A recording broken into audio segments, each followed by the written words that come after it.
And away we go. It is the BCJ podcast brought to you by the Holy Grail. Live from the Cincy Light Studios right here on BearcatJournal.com. Go visit our good friends at the Holy Grail, downtown, taking in a Reds game, whatever it might be that is conjuring up your entertainment options for the evening. Make sure you stop by, see our good friends at the Holy Grail. They will get you taken care of. Great food, a full drink selection, and of course, Cincy Light on tap. And remember, 50 cents from every Cincy Light purchase will go back to the University of Cincinnati.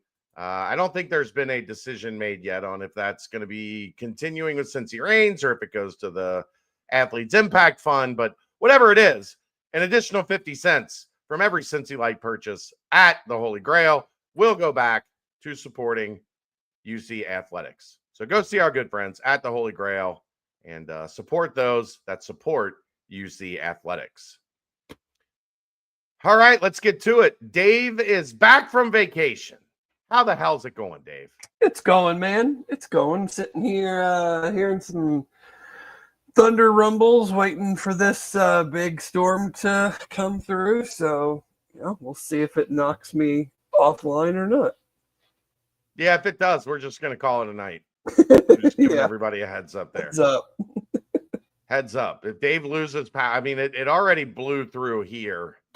I got home like 1 minute before it started pouring. It started pouring as I let the dogs out. The dogs got to the bottom of the steps. The big raindrops started falling, and they were like, I didn't sign up for this shit. And they started to walk back in, but we didn't let them. It has not started raining. It's not really too windy yet, so I don't know. Who knows? But it's the calm before the storm. I guess so. That's what they call it. Certainly some thunder. So we are here in middle of June, which is always just a hot spot for activity. Although, I don't know, Dave, depending on how this how all this stuff goes, June could be busy for us again here eventually. Who knows? We could be doing OTAs and mandatory mini camps in June. Yeah. I'm interested. I'll ask you your thoughts on that later in the show because we don't have a ton to talk about, but No. they are restructuring the or they're working to restructure the calendar for college football. And I know it's going to come as a big surprise to you, Dave. The SEC and the Big Ten can't agree on anything. Shocking. It's just shocking. What's new? That's been the last how many years? Since the beginning of college football, it feels like they see things very differently. And I've talked about this a lot on the nightcap. The notion that these two are going to split apart and live happily ever after in the land of college football is just hilarious to me because they do not see things through the same lens in any way, shape, or form. So they do not. We'll get to that a little bit later in the show. We got some Cruton to talk about. Did you get a chance to brush up on all the Cruton stuff? I wish I can say that I did. I was not feeling great earlier, so no, I did not. Okay, well, maybe we won't talk about that then. I mean, we can see. Dave said I'll brush up on some Cruton stuff. We'll talk about Cruton, and then sometimes life happens. Mm-hmm. But we'll get into it. I wanted to continue a conversation from the BBP on Monday night because it's very interesting, especially at this time of year for basketball because the team is just now getting together. They're just now starting workouts. It's fascinating because last year we kind of knew there wasn't a whole lot of mystery when it came to last year's roster. Boy, this year you got Day-Day and Jizzle. Yes, Tyler McKinley is back, but he didn't play last year. Halveen is back. He played a little bit more than you and I did last year. Yep. And then 8 new bodies and 8 new guys that all came here to play. all came here with the expectation of seeing significant minutes. And we talked a lot about just stuff I'm hearing from workouts on Monday. So I don't think we need to do that. But I do think there's some roster construction and like what do we think at this point the starting five looks like? What do we think are the different ways Wes can use this roster that I think are fascinating? I know you are very much in the I'll believe it when I see it camp on this, but I think there's a lot more continuity to this thing, but I do think there's a lot of interesting, like, does it go defense or does it lean shooting or does it lean, having as many guys that can create with the ball in their hand? Because Dave, ultimately, like, there is some versatility that's on this roster now that I don't think that we've seen here in a while. Right. I mean, what did I say? The Noah's Ark. It feels like there's two, right. Maybe two of most things. I don't know if I'll say everything. But yeah, it does.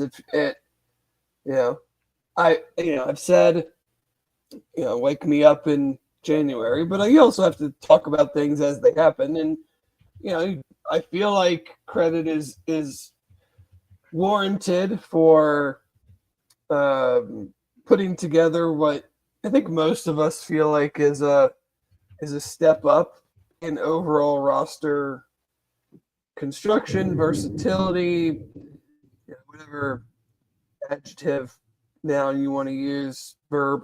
But again, we'll see. It's certainly puts a lot of the pressure on Wes. I mean, I think that was going to be the case no matter what going into this year. Whatever he put together, there was going to be a tremendous amount of pressure. I mean, I think I did listen to you guys on your show from Monday and about this topic itself. And I kind of look at it two different ways. Like, if you want to get into like starters and that conversation or whatnot, but like, I have an idea of what I think I would like to see, but I also don't think that it's realistic at all. So, it's kind of like not a fool's errand, but I lean personally, I lean more to like some sort of uber aggressive tone setting. I mean, maybe this is just still carryover from last season. Sure. Of like just tone setting starting lineup. Like, to me, without seeing any of these guys play together or anything, because it's just really started, I would like to see a group of like Day-Day, Kerr, Buck, take your pick of Big Slime or Baba at the 4, and then Chum at the 5. And just have like three like Kerr. I don't know. I mean, you could speak much better on it than I can about his defensive abilities, but like, to me, he's a I got some shit to me, I'm not going to take crap from anybody guy. Yeah. We know what Day-Day can do on the ball. We know what Buck can do. We know what Chum can do as a rim protector, shot blocker. Then do you want to go like more traditional power forward? Do you want to go more stretch 4? That is a kind of a coin flip to me. But just in my way of viewing it, and it's probably colored off of last year. Yeah. But so that's the way where I would kind of go. But then I also would be stunned beyond belief if Jizzle doesn't start. Yeah, I think he's probably going to start. So this is what I think I would like to see, but I'm also saying I don't think that's probably going to happen. We got into this a little bit when I named because initially, when I did this exercise, like when the roster was put together, I thought Kerr would be a starter. He is kind of the wild card to me to see what Wes thinks of how he fits. Because if you look back, and this has been talked about on the board today, and I do agree with it, a pretty good deal. He turned it over a lot at Arizona and West Virginia when he was the point guard. Like when he was handling the ball all the time, he's going to try to force some stuff. He's going to try to make stuff happen, and he can get a little sloppy with it. At Kentucky, before he got hurt, they were playing him as more of a combo off the ball, allowing him to be a spot-up shooter, but also to be a facilitator off the ball. The assist numbers stayed pretty high. The turnover numbers dropped way down. So I wonder if in watching tape on him, in scouting him, because he was the guy that was on their radar when he left Arizona. He was the guy on their radar when they left West Virginia. And then they finally made the marriage happen when he left Kentucky. Do they see him as a one? Or do they see him as a combo that, like, you know, if you have Day and Harris on the floor together and Krisa's out there with them, you can hide some of those defensive deficiencies. I mean, he's not a high-end defender. Let's not pull punches on that. Like, I don't think he's terrible, but I don't think he's a guy that you're even remotely thinking, hey, he's going to go out there and he's going to get us some stops. Right. Like, I don't think that's his MO. So, you know, as they go through the summer, and from what I've heard, he's been working a little bit more with the guard, like the guards, off the ball guards, as opposed to Day, Jizzle, and Keyshawn Tillery being more like on the ball guys. So that part is going to be fascinating to me because I think that determines a lot. I think if you're using him as an off the ball guy, he's probably coming off the bench. Just personally, because I think that makes it easy.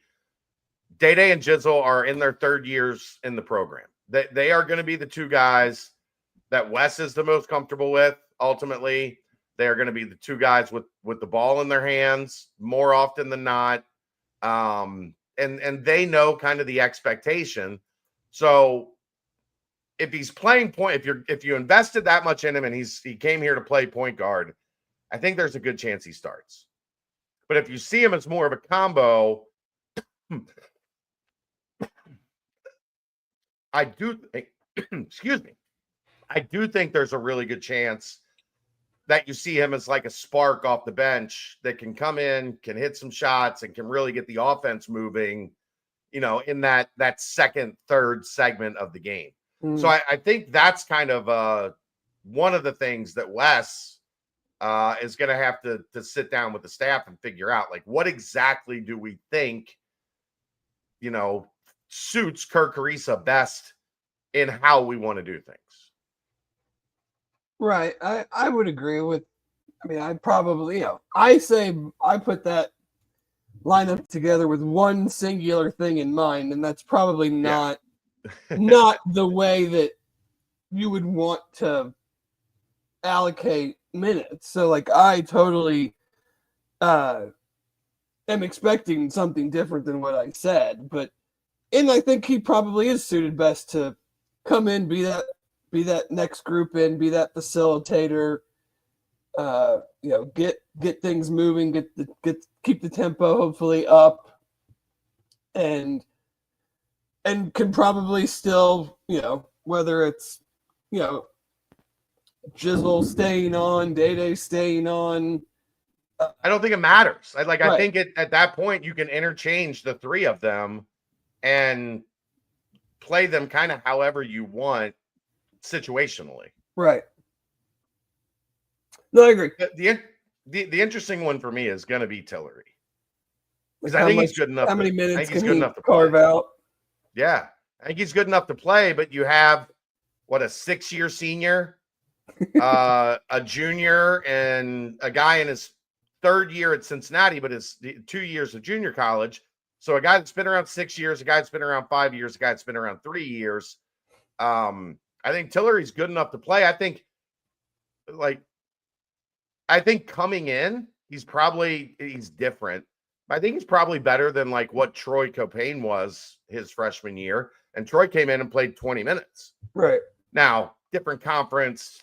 Obviously, Troy was competing with Geelong Gwen for minutes at that point in time. Like, this is a lot different situation that Tillery's coming into. But is he a guy that can fight his way onto the floor? Because he is a one. He can shoot it. And he's got some fight to him. He's feisty, but he's a one. You're not gonna make no mistake. You're not playing him off the ball. You're playing him as a point guard. So that's the interesting, that's the wild card in all this is, can they get him to a point where they're comfortable with him maybe playing 10, 12, 15 minutes a game? Because guess what, Dave? Next year, you're not going to have Day. You're not going to have Kerr. I think we're all kind of assuming that we probably won't see Jizzle for a fourth year just because it doesn't happen in college sports anymore. So I think it's important that you need to get his feet wet because he could be your lead point guard a year from now. Yeah, you would like to not have to reboot what you did, what was it, 2 years ago? When DeJulius left and you're bringing in two guys Jizzle and Day that never played. I mean, he's gonna play, but there's a big difference in 5 minutes a game, scraps here and there, and having a real role on the team that you feel like he's growing into and he's ready to take on the point guard responsibilities full time in 26, because assuming you have a good year and things keep progressing, you don't really want to have to go out and get a point guard. Like, you want him to be that guy. That's you recruited him to be your point guard of the future. But he also has to be able to get the minutes to show you that he can do it. Right. Because if for whatever reason it doesn't work out and he doesn't get those minutes, then I don't think you would have a choice but to go out and get someone that you at least have some level of understanding can do it at this level. Yeah, and then if you go out and do that, what are the chances he sticks around? If you're okay, now we're going to go get another point guard that we're bringing in here for significant money to be a starter because we don't know if you're up to snuff. So I'm fascinated to see how well he can adjust and how quickly he can pick things up because that's going to determine a lot of his minutes. This summer, he might be the guy this summer is the most important for, for the long term of the program, because if he can get up to speed, then you feel really good about things, in a wide view. If he can't get up to speed, you're probably looking at, because regardless of that, you feel good about this year at that position. Yeah. So, looking at it in a 1 year vacuum, it probably doesn't matter, but they don't look at things in 1 year vacuum. So we do for the most part now, because that's it's kind of foolish not to, just knowing how transient everything is. The two is just as fascinating as the one, because it feels like there's going to be 2 point guards on the floor a lot. More often than not, 2 of those 4 guys are going to be on the floor. And then I think really the only other guy that's a factor there is Buck, to see how much does Buck play as a second guard? How much does he play as a third guard? That's just really out there to hunt down the best perimeter scorer on the other team and shut him down. Right. I mean, I don't think, I'm not expecting a bunch of offense from him, but the other players out there, if they can't get their offense going, how much can you keep him out there? Yeah. The ideal thing for him, I think, would be a way to find himself in that like John Newman range where he's at 9, 10, 11 points a night. That seems ambitious. It does. But I think the best way for him to be on the floor, right, is I think it's going to be difficult if you're having him out there and he's putting up 4. Right. No, I agree. We tried that last year. Right. Definitely agree with that. It's got to be. I was thinking like 7 to 10. Yeah, I mean that's not much different than what I said, but ultimately, Dave, he played 27 minutes a game last year at West Virginia and averaged 6 points. Yeah. And that was not a team that was overly skilled on the offensive end. Right. I mean, how many of those minutes were a result of just like if we don't play him that many minutes, we got like no shot of beating comparable teams because like nobody else is going to guard like he guards. Yeah. In a better team with more offensive weapons, what do you think? Like, what are his minutes on that West Virginia team? They're probably not 27 minutes a game. Well, if DeVries didn't get hurt, like, what does it look like? I'm interested.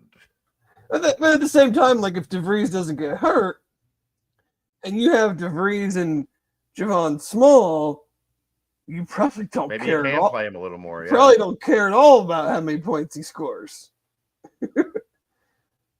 You're like, hey, just get out there and guard, man. Get some scraps, get some rebounds, hit an open shot occasionally. We got these other 2 guys. They'll take care of the points. I mean, if you actually go back and look, DeVries played what? I think the first 8 games. Buck played 25, 27, 28, 25, 42, 27, 32. Those were 3 back-to-back overtime games. And then 35 against Georgetown. So while DeVries was healthy, you're right. He was out there a lot. And, you just let Small and DeVries hunt for whatever they could get. And then Harris is like the defensive stopper. But I'm interested to see how much he's at the 2 or how much they move him to the 3. He's not a forward. He's slight. Mm-hmm. And he's not, super big and long. So that part is worth monitoring in terms of how the conversation goes through this offseason. And are they going to play a lot of 3 guards? Because you're going to be small if you do, outside of the 4 and the 5. Right. And you're talking, what they list Jizzle at 6'3", Day-Day's 6'1", something like that. I'm not buying the 6'3" thing, but it is what it is. And then you go Harris, who's 6'3"-ish. Like that's pretty small 1, 2, 3 in the Big 12. It's not a massive league at guard, but you're going to be at a disadvantage probably more often than not in terms of size if you're playing those 3 guys together. Or right. Tillerby, who's the shortest of the bunch. Yeah, because I mean, a lot of the 3s are going to be, 6'5"-ish or bigger. So, and then, that gets you to the conversation at the 3, where I think Harris factors in there quite a bit. I think Celestine factors in there quite a bit. And then Abayev is the wild card, right? He's probably your most naturally gifted scorer on the roster. I don't think he's been asked to play high-level defense in his life. Right. So if the thing that you learned from last year, Dave, is that we weren't tough enough. We weren't physical enough to win these Big 12, battle royales at times. How many minutes do you have for the really, really, really skilled and talented freshman that might put you back in a similar place in terms of his defense and physicality? Mm-hmm. I mean, I think you use the non-con to try to find that out as best you can. Put him out there and see what happens. Yeah, I mean, it's not a straight line transfer, obviously, because I mean, what they're going to play in the non-con is not going to compare to what they play in the Big 12. Sure. But you got to put him out in some situations where maybe he gets cooked a little bit and find out how he responds to tell you, like, okay, in this type of game against this type of team in a Big 12 game, we're not sure what level of contribution we can count on. Because it can't be a 1-for-1 thing. Like, he's great on offense, but he can't just turn around and give those points right back up on defense. Right. And we've seen in this league, like, if you can get cooked, if they identify you as a guy that they're gonna focus on, they will go at you over and over and over and over again and just pick on you relentlessly until they have to take you off the floor. But the thing that's interesting for me, Dave, is you potentially could try to shield him if you play him with Harris, but that would mean Harris at the 2. Mm-hmm. And then maybe you play him with Harris and you play him with Baba Miller and you play him with Chom, and you've got an elite perimeter defender and 2 7-footers with 7'4" plus wingspans that maybe can cover some of his mistakes. Like, I wonder if you see that where there's like a package for Abayev that allows him to, hey, we're just going to put you out there to cook. Like, we're going to do our best to hide you on defense. We're going to shade a guy to you. We're not going to let them like bully you and take advantage of you defensively. But then that changes all the other rotations that we've been talking about. But I do think that's something that, if I was in charge, that's something I would look at is, hey, at least early as he's learning how to be a collegiate defender, maybe we do put, or at least, you've got Harris and Chom out there with him, where you've got a defender on the perimeter that can hide him a little bit, then a guy at the rim that can make up for some mistakes, if you will. Mm-hmm. I don't know. Abayev's fascinating here because, boy, do they need somebody with his ability to put the biscuit in the basket. Right, and that's the thing. I mean, you can tell me better than I know, because that still feels like, without, not saying without him, he's going to be a main contributor, but like, we're still asking a lot of, asking for like a lot of improvement, I feel like, from guys to truly get an idea of, can this team score? Can they shoot? Like, I think they have a few better pieces, but how much better is I think the major question.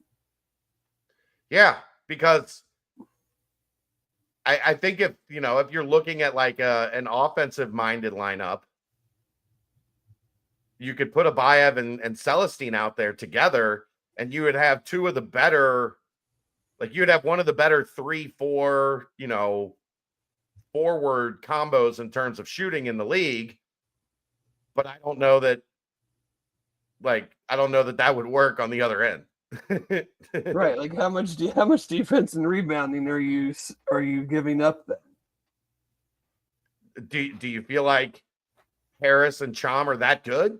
Because I think that's asking a lot of two guys. I mean, if you have Day out there, Day's a good defender. Right. You could have 3 good defenders and 2 guys that can really shoot it. But that's kind of the fun when you're playing with looking at this roster is like, okay, you can move this around and you can put this guy in here and you can put that guy in there.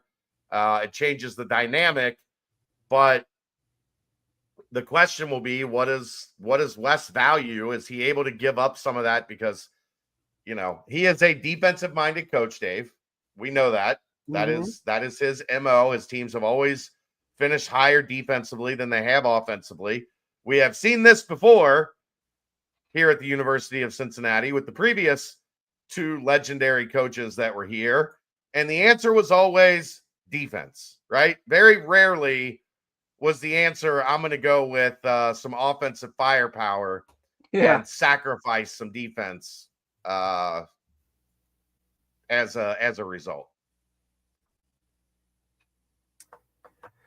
Yeah, I think they're like Bearcat 101 just said, it's good problems to have. It is. I mean, I think it gives them more options than they had last year. If something's not necessarily working a particular night, I don't think they're necessarily stuck having to keep certain guys on the floor. You know, I think they're going to be more. It feels like definitely going to be more active and offensive minded at the 4 and the 5, which hopefully helps out guys like Jizzle, like Day-Day, like Buck.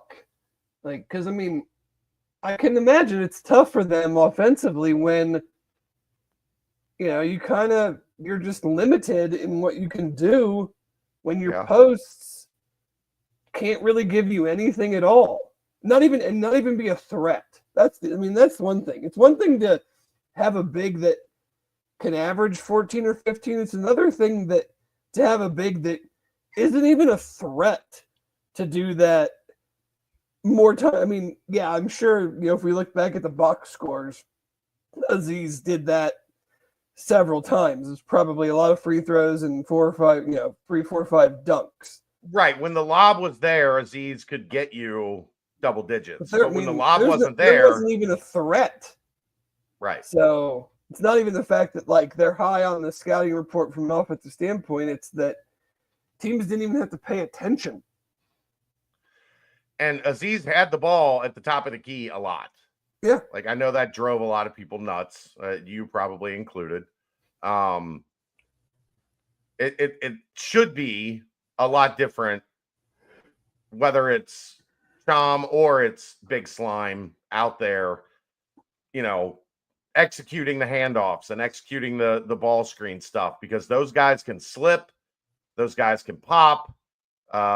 You know, I think one of the big things, like if you go back and watch Haynes' game, he likes to get it at 15, 17 feet, square up. He can knock down that elbow jumper, or he can drive to the rim, finish, pass, you know, and one of the things that I've heard everybody's been really happy with is the dude loves setting physical screens, loves to make sure that the contact is made.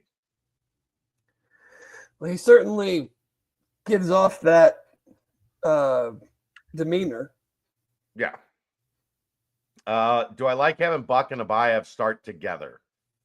Initially, probably not. I think if you do that, you're taking one of Jizzle, Day-Day, Kerr off of the floor early in the season. And like we just talked about, those three guys have a ton of experience playing guard at a high level.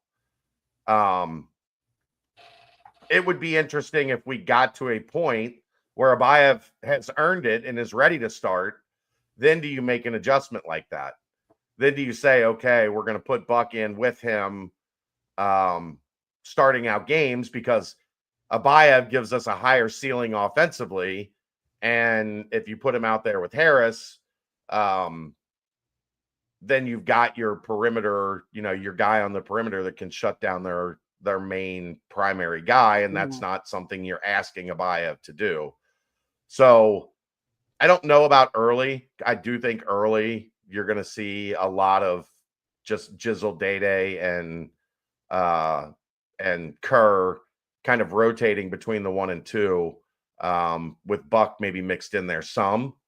But I don't want to just sell this notion just because it's my thought process that Buck plays a lot more as a third guard, because maybe they see it completely differently. Maybe they see him as a guy that is a 2. That, if he can get his jumper up into a respectable range. I think he shot like 11% last year from 3, which is a big part of why he averaged 5.9 points a game. Yeah. But Dave, what have we talked about? I'm over saying I think this guy's going to improve 20 points in his 3-point percentage. Like, that happened a little bit with Dylan Mitchell, but that's because he went from not shooting threes at all to shooting good, smart, generally wide open threes, and he made a couple of them. Yeah. Like, he wasn't a guy that you were spotting up. No, it was the ball got to him in the flow of the game and no one was around him. So go ahead and shoot it. Yeah. I agree 101. I have had Harris starting at the 3 in pretty much every iteration in my brain that I've done a starting unit for this team as a third guard, not as a forward, but as a third guard. Right. I do think it's hard not to have your best defensive player out there, especially early in games when teams are trying to set a tone. Like, the last thing you want, Dave, is, and we saw this last year too much, the other team's best player comes out in the first 5 to 7 minutes and has 8 points, and now he's cooking. And it's really difficult when you're dealing with the level of player that you're going to see in the Big 12. Once a guy starts to get comfortable, it's very hard to make him not comfortable anymore. Mm-hmm. Yeah, like I said from the top, like him and Day-Day, I feel like maybe even him more than Day-Day. Like, you got to have guys out there that are going to set the tone. And you don't start a game with, especially in the Big 12, against some of the wings and guards that they'll play. Like, you don't start the game with your best defensive player on the bench. I don't care. I don't care if you're like a totals nothing on all. I mean, last year, like, would you starting Aziz on the bench? Like, no. No. As much as we were frustrated offensively, like, kid, he's got to be out there. Yeah. Yeah. And that becomes part of the question that's tough for the staff, is how you manage that, because Buck is not a good defender. He's a great perimeter defender. Mm-hmm. Now, the reason I firmly believe the reason they lost those 2 West Virginia games was because he just took either Jizzle or Day-Day and just said, that's it. Like, you're not a factor. And it completely threw Cincinnati's offense out of whack. And I mean, that type of guy, it's hard to keep off the floor. Mick never took Rashad Bishop off the floor. Wes very rarely took John Newman off the floor. And those reasons were, I mean, Kevin Johnson played a ton of minutes here. Why? Because he was an outstanding perimeter defender. Never figured out consistency on the offensive end, but over 4 years you could put him in and you knew he was gonna hold his defensive assignment. What's your read on Jalen Celestine? Do I think he can make a run in the starting lineup at all? At the 3, but then you're going to start him over Abayev and potentially Harris as that third guard. I think that's going to be difficult. I think Celestine is excellent as like a weapon, right? We're going to bring him off the bench. We're going to use him situationally.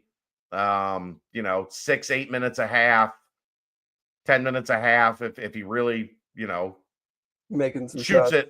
If he shoots it like he did at Cal, boy, you're going to have a hard time keeping him off the floor because he made 42% of his threes at Cal.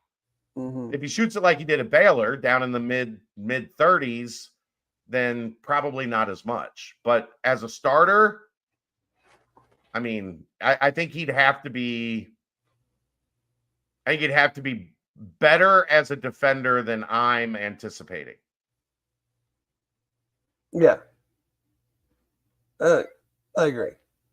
And the question, another one there, he played almost exclusively the 3 at Cal, and that's where he was, that's where he shot it better.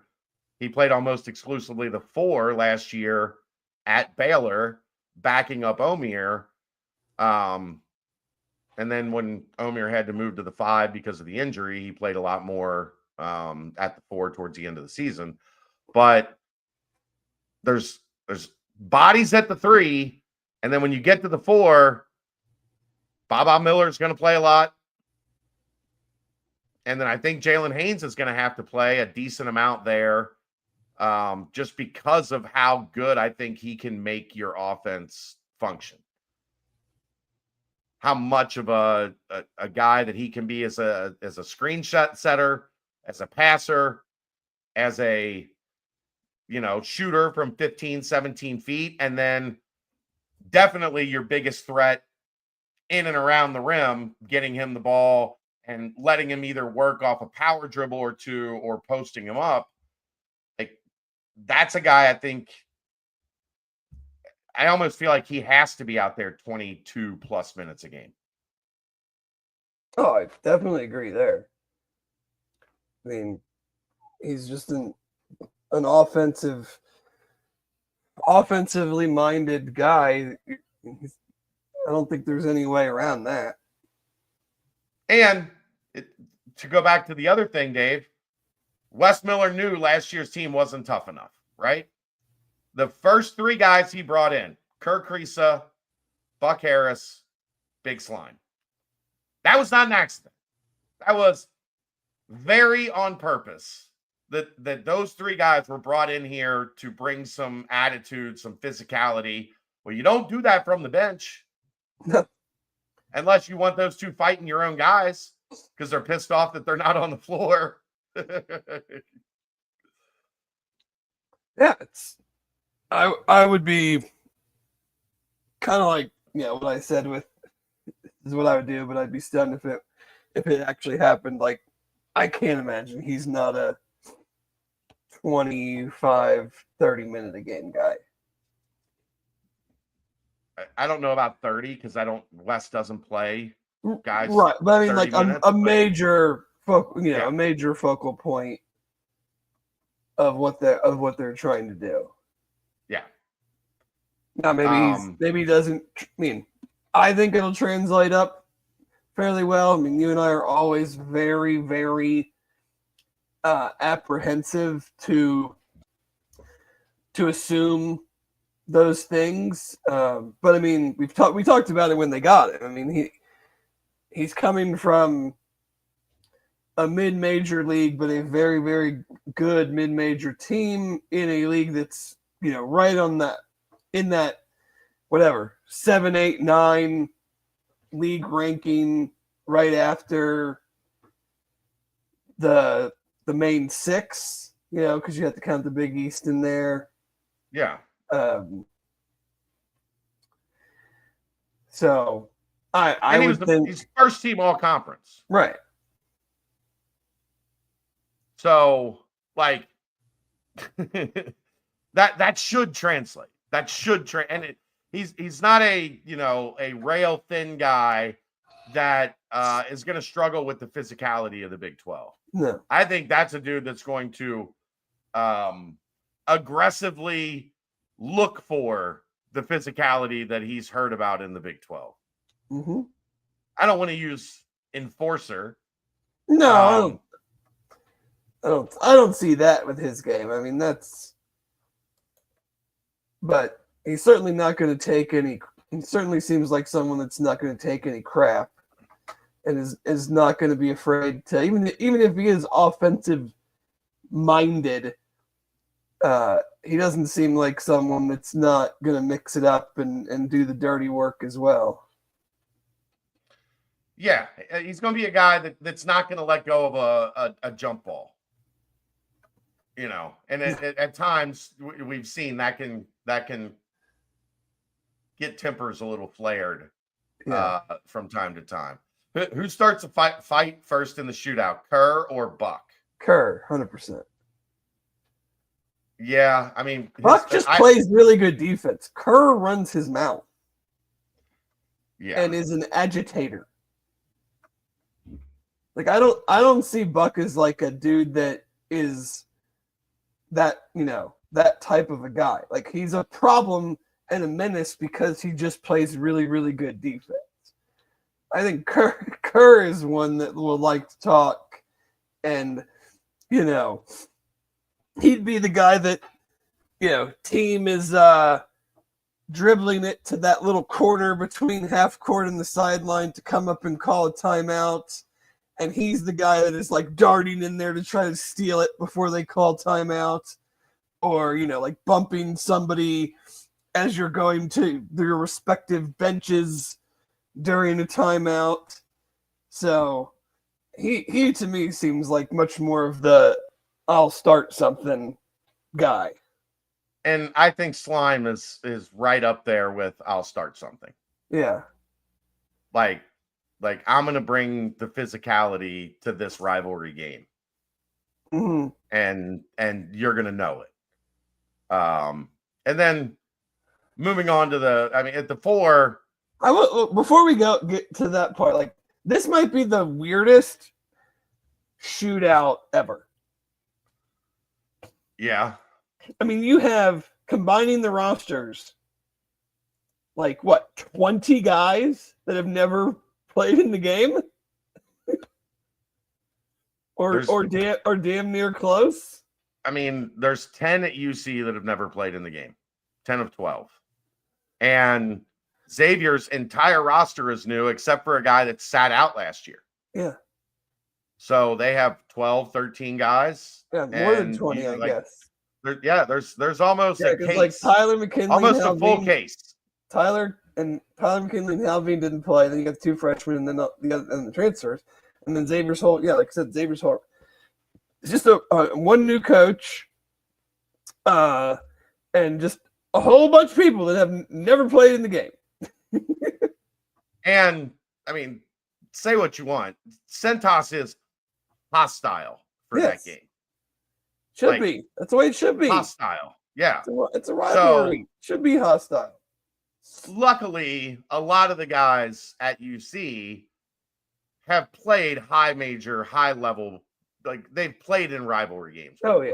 I don't know if they've played in anything like this per se, but it shouldn't be new. Like Kirk Carissa's had people hate him at every arena he has played in, like since he started college. Yeah. That's he played in the Arizona UCLA games. So yeah. I don't know when he got hurt at Kentucky or whatever, so I don't know if he played Tennessee or any of that. He didn't play in the SEC. I think he was hurt before Louisville. Okay. But yeah, so it's just a very interesting, very odd to have a rivalry game where almost no one on either team has actually played in it before. Nobody's familiar with the rivalry. Because you always hear the like, oh yeah, the guys were telling me about it, but I really didn't know until I played in it. We always hear that. Yeah. So that's pretty much everybody this year. Yeah, I mean, like I joked with Landers Nolly. He's when he first got here, he's like, "Oh, I played in rival. It's nothing." And then afterwards, he was like, "That was pretty intense. that was pretty intense." So yeah, and but Xavier's not going to have anybody in the athletic department really. No, be able to tell them, "Hey, this is what it's going to be like. This is the." And I guess for them, it's at home. so it's not as big of a deal, but it's intense. It's intense. Yep. The 4 continuing on, I'm fascinated to see Baba Miller. Just what is he? Is he the guy that, finally lives up to that really lofty ranking that he got coming out of high school? He did not perform well in his time at Florida State. He turned it around last year, but is he a guy that's ready to take a next step? Because I think if the light goes on for him, he can be a top 100, top 150 type guy in the country. Mm-hmm. And then you're really cooking with gas, because then you've got kind of a 3-man, him, Big Slime, and Chom, where it kind of matches what you're doing at guard, where you've got that 3-man group that's rotating between 2 spots. You could do the same thing with those 3 guys. And, you've got Celestine that you can work in a little bit at the 4. But I don't know what to expect from Baba Miller. I really don't. He looks, and he's like 230 pounds, 6'11", 7 foot. He's got a 7'4.5" wingspan. Like everything you could want in a basketball player. But he hasn't fully hit his potential yet. So I think it's hard to really get a gauge, hard to put a prediction on what Baba Miller is here. Yeah, he's very, very intriguing player. I mean, you watch some of the highlights, and you can see that the talent is there. It's just how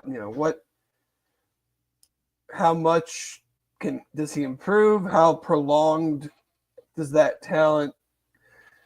Can you get that talent to come out for in a game situation? I mean, if he can be that guy and take those steps, I mean, that's a pretty. I'm not going to say great, but that's a very, very good 3 guys. Him, Slime, Chum as your main 3 post players. Yeah, I mean, that would be a incredible departure from the last 2 years. For sure. I mean, if you go back and look, 1, 2, 3, 4, 5, he had 5 games in a row where he scored in double digits. The end of February through the first game, the quarterfinals of the AAC tournament. 15 against North Texas, 17 against USF, 13 against UAB, 14 against ECU, 13 against Charlotte.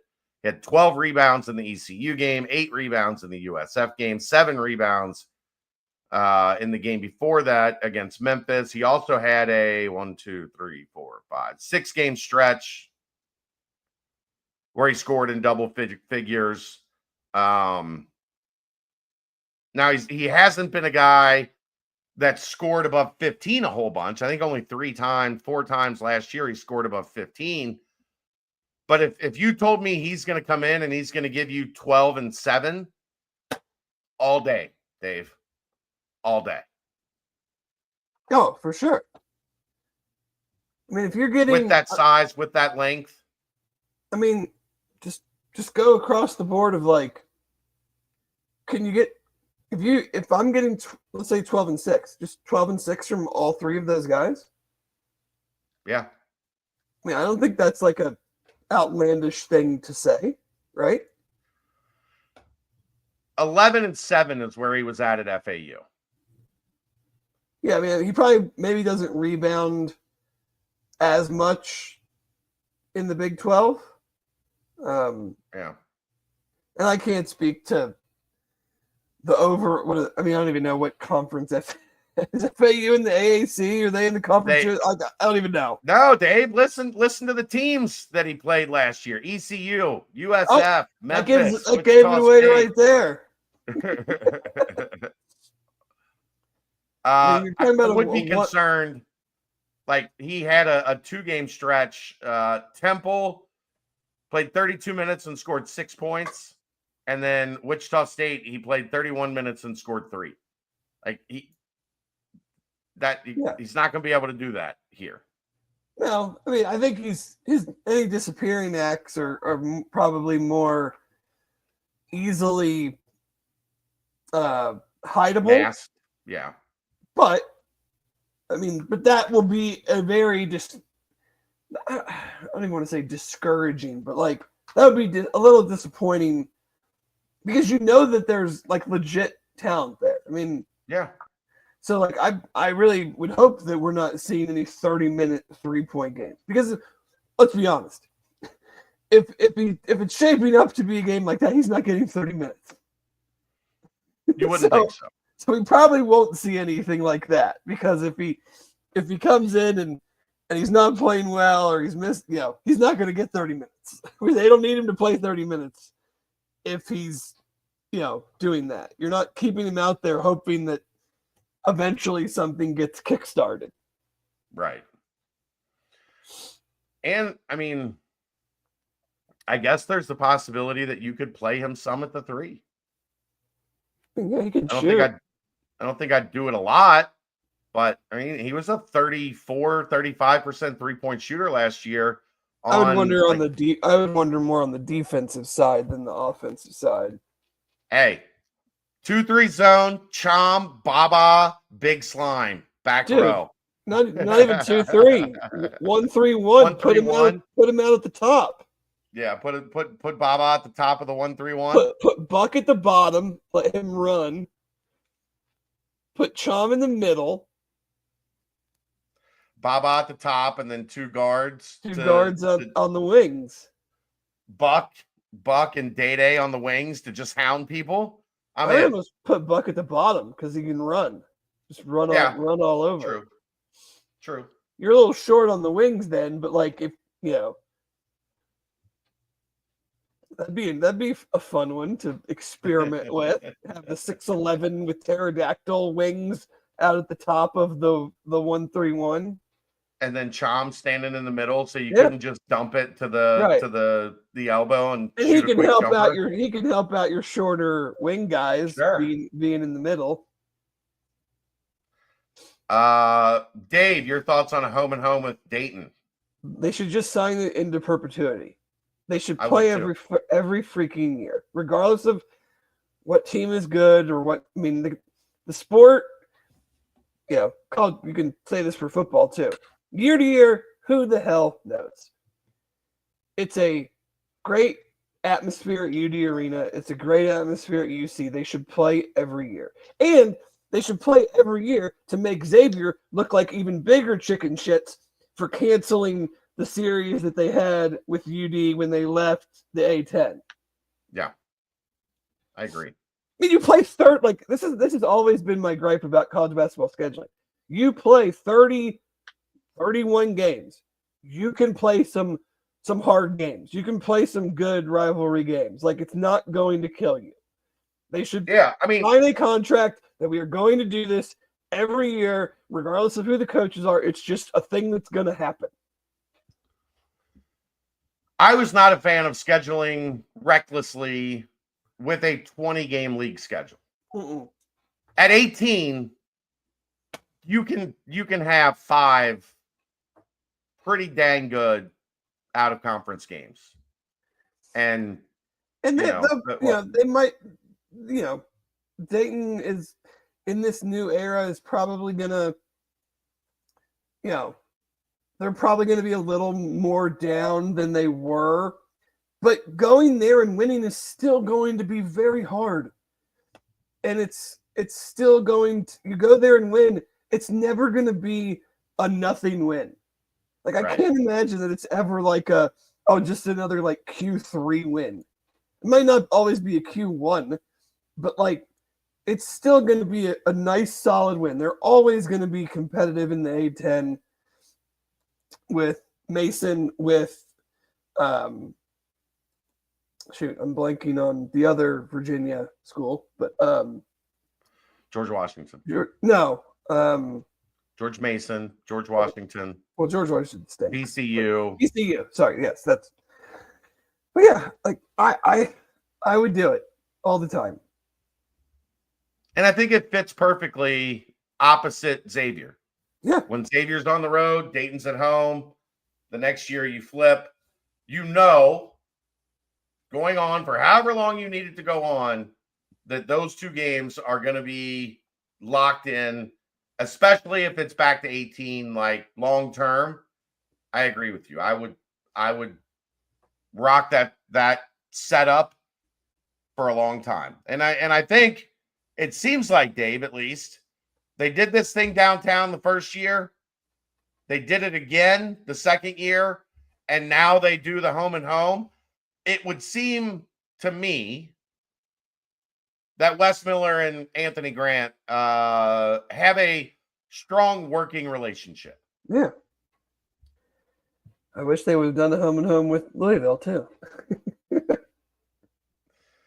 Maybe they do this year and Freedom Hall next year, and then Pat Kelsey and Wes Miller both talk about how much they hate Xavier now. And Louisville said, "Hey, you guys play on crappy rims at Heritage Bank. Wait till you see the ones at Freedom Hall."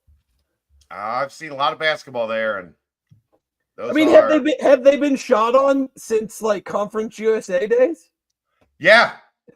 They do AAU tournaments there because it's connected to the convention center. Right. Oh yeah. So they'll have the big tournament at the convention center, but I've been there a couple times where they've done showcase games. They'll probably have Freedom monster Hall. trucks the night before. I think there was one where there was still mounds. Rodeo or something. There were still monster truck mounds of dirt, like in the corners of the arena, that they hadn't cleared out yet. Well, I can't imagine what that place is now. I mean, it was a dump 20 years ago, just like it's Heritage Bank. Yeah, it's bad. It's worse than Heritage Bank because there's a lot less that happens there. Right. You don't have at least like at Heritage Bank, I think they upgraded all the seats. They didn't get rid of the rats that run around in the place. Or the RC Cola. I think they're upgrading the video board. They did do that. You're right. I saw some pictures of that. They did upgrade the video board. That thing was from 1964. So you can't see the individual light bulbs, on the scoreboard anymore like you used to be able to. They just give the guy deja blue as he's working on it. Yeah. Great. The 5, you have to think Chom is going to play 25 to 30. Like, I'm guessing you spent a lot of money to get him. You allocated a lot of resources in that direction. That is a young man that is going to be on the floor. Mm-hmm. And then behind him, I know they're very high on Tyler McKinley. I am very high on Tyler McKinley. I don't know where exactly he fits between the 4 and the 5 here. But it's going to be he's going to have to be really good. He's going to have to earn it to get minutes at the 4 or the 5 with this roster. Feels like a 5 play, right? I mean, I think so, but I mean, if we're talking about Slime playing some 4, Tyler McKinley could absolutely play some 4. He's skilled enough. He can shoot the 3. He passes it really well. This doesn't feel like there's as many minutes there. I would agree. I mean, you could play him with, if he plays the 4, he's playing with Chom. Probably. I don't think you're not playing, I don't think you're playing Slime or Baba at the 5, are you? I mean, you're playing Slime some at the 5. He's been a 5, so like that's what he plays. Right, but would you play him at the same time as Tyler though at the 5?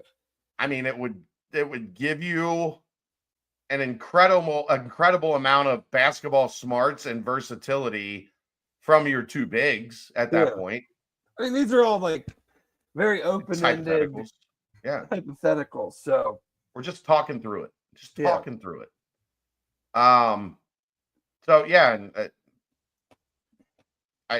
I have a hard time seeing anybody play more than very, very spot minutes at the 5 that's not named Mustafa Chom or Jalen Haynes. Mm-hmm. I think those guys are going to eat up 38 of the 40 minutes, Dave. I just expect to see one or the other at that position all season long. Well, makes sense. It's what they were brought in to do. So yeah. All right. Give me the Dave Simone starting five, June 18th, 2025. Dede, Jizzle, Buck, Slime, Chum. I think I agree. I think that's where I'm at for now. I could come back in 2 weeks and I could have Baba at the 4. I could have Abayev at the 3. It's going to be interesting to see how my thoughts develop as I gather more information going through the summer. And then I know in July, they'll play a lot of 5-on-5 in workouts. A lot more than they're doing now, at least. Mm-hmm. So then maybe that changes then too. Those 5-on-5s in practice are going to be outstanding. I can't wait. I'm excited. All right, got any more basketball that you want to talk about, Dave, or are you good? We milked an hour out of that bad boy. Yeah, I don't believe I have anything else. All right, that timestamp brought to you by Turtles Brew. 6% ABV, 0 sugar, 0 carbs, gluten-free. It's a bourbon-infused sweet tea. They've got lemonade tea, cherry lime, raspberry peach, orange vanilla. There's more than 50 locations around greater Cincinnati, over 100 throughout the state of Ohio. If you're looking for the location nearest you, visit turtlesbrew.com. I did also, Dave, I wanted to say I didn't catch his I did catch his name, but it was brief. I was in the hallway at the radio station, walking back into the station, and a guy came out of one of the other buildings, offices that are on the same floor. Mm-hmm. Bearcat Journal. I watch you guys on YouTube all the time. I love your stuff. Walked over, shook his hand, introduced myself, thanked him. But to that gentleman, thank you, sir, for watching. That's right. Much appreciated. I'm pretty sure he told me his name, but I was trying to get back in to get on the air, and it didn't stick. I'm terrible with names, Dave. Terrible with names. You want to put maybe the recruiting stuff on hold until next week, so then you'll have some time to yeah, let's do that. Let's see what happens this weekend and into next week, and then maybe we'll kind of take a look at everything. All right. You're not going to have a ton of thoughts on this because I know it bores you to death, but there's a lot of talk about the new college football calendar. For the longest time, I was in the thought process of you can't move it from January because you got to get kids into school, you got to get them enrolled, and you got to get them ready for spring ball as quickly as possible. The Big Ten this week is talking about if we move it to April, then there's not that crazy experience right at the end of the season. Guys get to cool off a little bit, maybe get to think, weigh their options, weigh their thought process. If we move the portal if we have one portal, one portal window and it moves to April. I was anti that until I started hearing some of the ideas that match with it. It would fit right with the end of that spring semester. And then players would be able to enter the portal, take their time finding a home, get enrolled by the start of June. And that would coincide with the talks of moving spring practice, or at least changing the process of spring practice, where you would also have some of those practices to use in June and July as mini camps or OTAs, however you want to label it, whatever way you want to, whatever direction you want to go with it. Right. And that also lines up better with the fiscal calendar, because that's one of the things that's being talked about heavily right now, is that July 1st is when the rev share year starts. And there's a lot of dead weight between the end of the football season and July 1st that I think might be able to be managed better if, when you're going into the portal, you're saying, okay, you start June 1st, your revenue share starts July 1st, so you work that first month, and then your money starts coming in, and then you circle all the way back around. They hit the portal in April, find a new home in May, start in June. Like, I just feel like maybe there's more synergy to this actually April window than I previously had thought. I'm not ready to jump completely on it yet, but I am getting my brain around what they're talking about more as I hear it. Yeah, there are certainly elements there that make sense, and I think as in a lot of situations, don't let perfect get in the way of good. My question though is like, say I'm a guy who just finished the year, whether it's for whatever reason, I'm gonna be transferring. Yeah. Do I then now have to go through the motions the entire spring semester? And then you're going to have to remain academically eligible. Well, but I mean, right. But I'm going to transfer. Am I still on scholarship? Yes. Do I still have to go do workouts and everything? I mean, I would guess you would still want to, wouldn't you? Well, I mean, maybe, but to stay in shape. Do I have to be right? But I mean, I can do that on my own. I have to be involved in 6 a.m. team winter workouts when I have no intentions of being a part of this team in 3 months. Yeah, but I mean, they did it like this for how many years? And before the portal was officially a thing, this is how it went for the most part for decades. Yeah. You weren't immediately eligible, though. I think that's maybe a big difference. Sure, of course. I don't know. The funny thing is, you probably haven't read any of this, but it's the SEC. Regardless of like where the window is, I do kind of like the idea of not getting rid of spring football, but having more flexibility in how you want to allocate those 15 practices, or whatever that, if they totally change that or do something else. I do like the idea of like, you want to use 5 in March or April and 5 in June and 5 in July.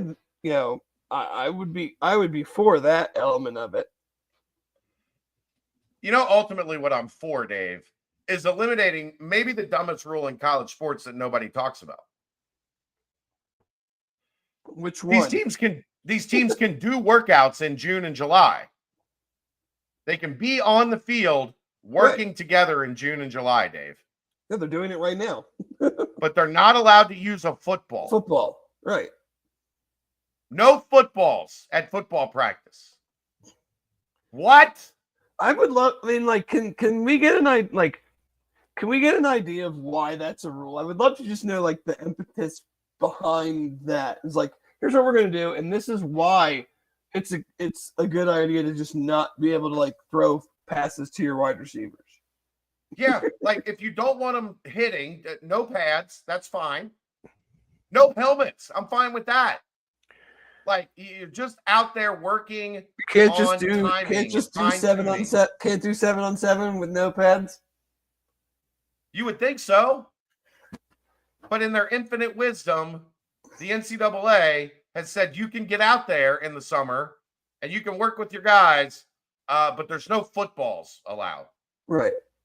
What? Could you imagine basketball practice with no basketballs? What are we, baseball practice with no baseballs? What the hell are we doing? Who came up with that stupid ass idea? It's very strange. It's very strange. But I mean, I never understood this idea of like waiting until after the season, having the window open, and then having this like mad dash to try to find out where you're going to go before classes start up again in January. Like, I don't think that's doing the players any service. Yeah, you're telling them like you have 3 weeks to make this decision for a decision you made in high school over like 3 years. Now you're going to go back in you're going to go in the transfer portal, you're going to find like your quote unquote your final destination, whatever. And you got to go through the entire process in 3 weeks. Right. And negotiate money and find out what all the rosters look like and build relationships with the recruiting department and the coaching staff. And you got to do that all in 3 weeks. That's stupid. Right. Stupid. And it has less to do to me. Like I've thought it's kind of it's just a tough deal for the teams that are playing in the playoff. But I also say like, and I think even Kirby Smart or somebody said it like, nobody has any sympathy for your tears coming from your yacht. Right. So it's like, hey, that's just part of the deal. Again, don't let perfect get in the way of good. But I could be on board with that. I think there is that question of just like, well, what do you do with guys? Because I mean, if a guy doesn't want to be there, you don't really want him there anyway. Because I mean, what if he gets hurt, and he doesn't want to be there and jeopardize the chance of he can get hurt working out on his own. But like you're going through this team's winter workout or whatever, and I'm not going to play for this team next year. But I obviously have to stay in shape and go to class. So just some random questions I think I'm sure are being discussed. Which side, because we're developing sides, which side do you think is in favor of which proposal between the Big Ten and the SEC? What are the two proposals? The January versus keep it in January, get it over with, be done with it. Even if it's probably not great for the players, and it's definitely not great for like the calendar. I would guess the SEC is in the keep it the way it is.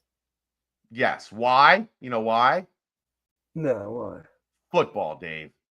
Football. We're here for football. We're not here for calendars. We're not here for when the fiscal year starts. Right. We're not here for none of that shit, Dave. We're here for football, and this makes the best football sense. Because it just means more. Of course, the Big Ten, known for their more academic-based decisions, is looking at the whole picture and saying, well, if we change some things up and we do it this way, it aligns better with the school year. It aligns better with, keeping players on their academic path. It aligns better with revenue share.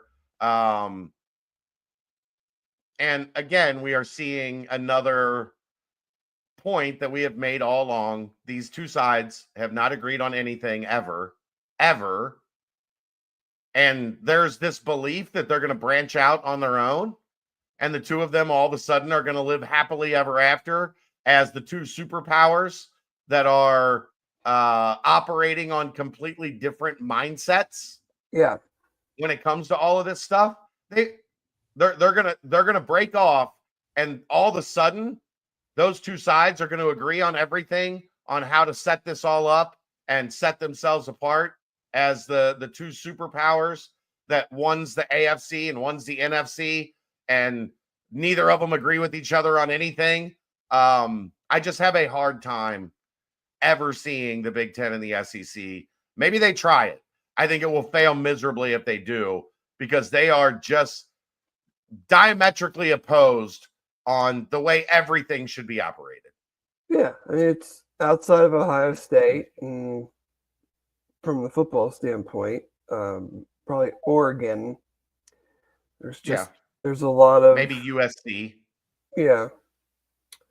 It's just a two different ways of looking at things. And there's also years and years of like the SEC just, I mean, yes, the Big Ten has had their number the last 2 years, but there's been several years before that of just one conference. You said decades wrong. Yeah, one conference and anybody that was associated with that conference, I mean, just unmercifully shitting on the other. Over and over and over and over again. So, like, I'm sure there is some people who are like, we cannot, in the Big Ten, that are like, we cannot be the ones to walk to their side of things and say we're going to agree with them. Because then that'll just continue to inflate the ego of the other side as see, we're doing it the way we wanted because we're the SEC and it just means more. And you know, they kowtowed to us and because we control everything. And yes, you guys have won the last 2 titles, but see, it doesn't even really matter.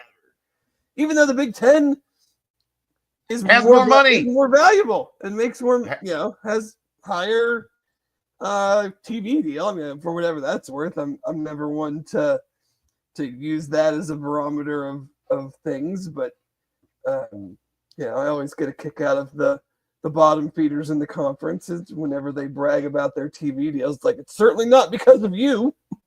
Right. That's listening to Nebraska fans. Like, I've started casually chirping Nebraska fans because it's funny. Yeah. And all they talk about is money and like academics. Like, yeah, that's what losers talk about. Yeah, that it's have like been at you the brag bottom of about the your conference for a decade. APR score when your teams stink. I'm having fun with the Nebraska thing. I think that's going to probably heat up a little bit as we get closer to September. Be good.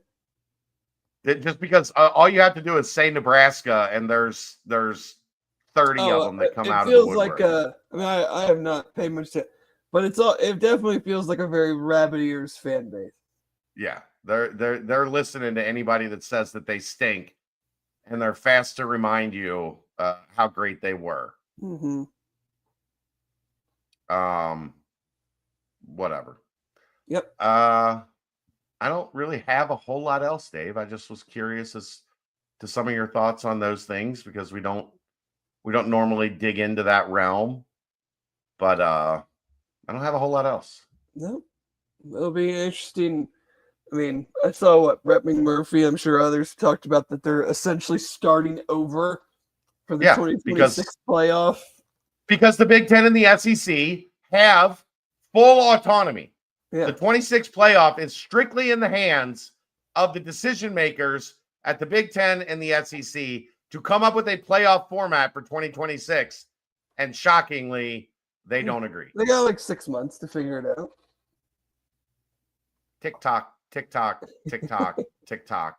Or it's going to just end up the same as it was last year. Yeah. And it's gonna be the exact same format, which I think would be hilarious. Mm-hmm. Because we don't know if that 12 format works.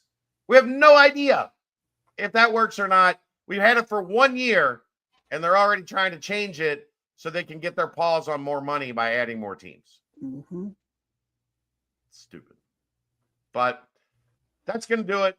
I'm going to try to find a guest for next week, Dave, because it's getting difficult. We're running thin. We might have to start having site publishers on from opponents. Yeah. Coming up here shortly because there ain't a lot to get to as we're going through June and July. It's crazy when you've got stability that doesn't give you a whole lot to talk about in the summer. Yeah.